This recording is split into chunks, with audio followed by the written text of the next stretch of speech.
تو مسئلہ سمجھیں، یہ جو کلمہ ہے نا، قل لا الہ الا اللہ، کلمہ شہادت اشہد ان لا الہ الا اللہ، یہ کس وقت پڑھنا ہے؟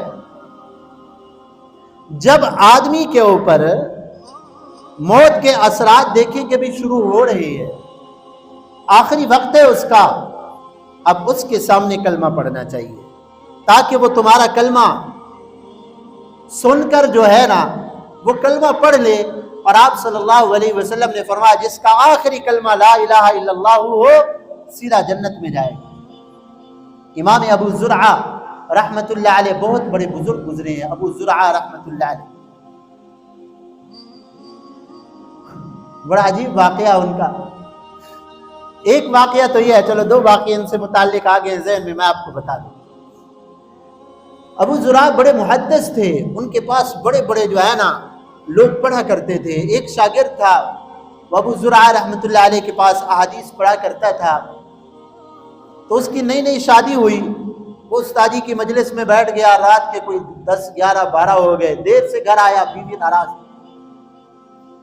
کہ تو کیا کرتا رہتا ہے، رات کا اتنا ٹائم ہو گیا ابھی آ رہا ہے۔ اس نے کہا جی ناراض نہ ہو، میں استادی کے پاس سبق پڑھ رہا تھا۔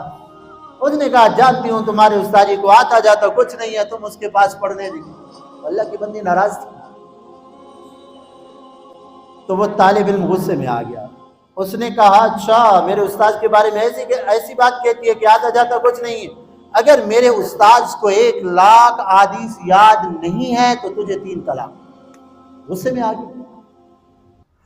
جب تھوڑی دیر کے بعد عقل ٹھنڈی ہوئی، پھر پچھتانے لگے کہ پتہ نہیں طلاق ہوئی یا نہیں ہوئی۔ طلاق کو مشروط کیا تھا نا، شرط لگائی تھی، اگر میرے استاذ کو 1,00,000 احادیث یاد نہیں ہے، یعنی 1,00,000 احادیث یاد ہے تو پھر کوئی مسئلہ نہیں ہے، اگر 1,00,000 احادیث یاد نہیں ہے تو پھر تجھے 3 طلاق ہے۔ اس نے کہا یہ تو صبح جا کے مسئلہ معلوم ہوگا کہ استاد جی سے پوچھیں گے ان کو حدیث یاد ہے 1,00,000 یا نہیں۔ تو وہ طالب علم صبح گیا، جا کے استاد جی کو واقعہ بتایا کہ حضرت رات تو ایسے غصے میں نے کہہ دیا اپنی بیوی سے کہ اگر میرے استاذ کو 1,00,000 احادیث یاد نہیں تو تجھے 3 طلاق۔ تو وہ مسکرانے لگے، کہا جاؤ بیٹا میاں بیوی کی طرح رہو، کوئی طلاق نہیں ہوئی، اللہ نے میرے سینے کے اندر 1,00,000 احادیث سے بھی زیادہ احادیث کو جمع فرمایا ہے۔ ہاں ایسے اللہ والے تھے۔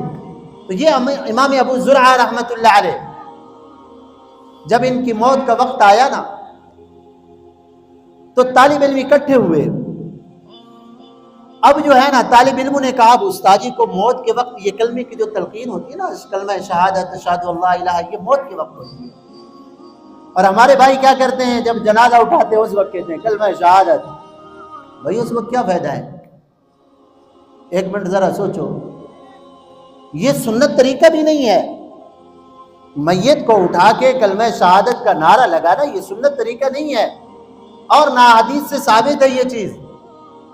ہمارے ہاں یہ ہے کسی نے کہہ دیا بس ساری کہنا شروع کر دیے، بھی ٹھیک ہے کلمہ ہی تو پڑھ رہے ہیں، کیا کر رہے ہیں؟ میرے بھائی یہ موقع نہیں ہے۔ موقع کلمہ شہادت کا کب ہے؟ جب موت کے اثرات طاری ہوں، اس وقت کلمہ پڑھو تاکہ وہ کلمہ تمہارا سن کر جو ہے وہ بھی کلمہ پڑھو۔ تو امام ابو زرعہ رحمت اللہ علیہ کی موت کا وقت تھا، ان کے شاگرد اکٹھے ہوئے کہ اب استاذ کو تلقین کرے کلمہ کی، اگر ان کے سامنے کلمہ پڑھتے ہیں تو استاد ہی ہیں۔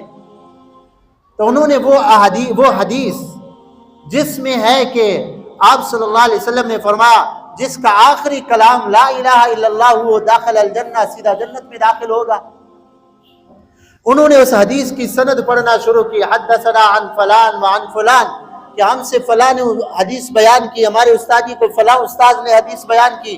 طلباء نے سند پڑھی، اور جب حدیث پر آئے نا تو استاد جی نے ابو زرعہ رحمۃ اللہ علیہ نے ایسے آنکھیں کھولی، نے کہا ہاں قال رسول اللہ صلی اللہ علیہ وسلم۔ انہوں نے آگے حدیث خود پڑھی، امام ابو زرعہ رحمۃ اللہ علیہ نے کیا حدیث پڑھی، بات سمجھے، بڑی عجیب بات ہے۔ انہوں نے حدیث پڑھی قال رسول اللہ صلی اللہ علیہ وسلم من آخر کلامہ لا الہ الا اللہ محمد الرسول اللہ، کہ آپ صلی اللہ علیہ وسلم نے فرمایا جس کا آخری کلمہ لا الہ الا اللہ محمد الرسول اللہ ہو، اتنا پڑھا تھا روح پرواز کر گئی۔ آگے والا جملہ کیا تھا؟ داخل الجنہ، جس کا آخری کلمہ لا الہ الا اللہ محمد الرسول اللہ ہو سیدھا جنت میں جائے گا۔ تو ابو زرعہ رحمۃ اللہ علیہ نے لا الہ الا اللہ محمد الرسول اللہ دنیا میں پڑھا، داخل الجنہ، روح پرواز کر گئی سیدھے جنت میں۔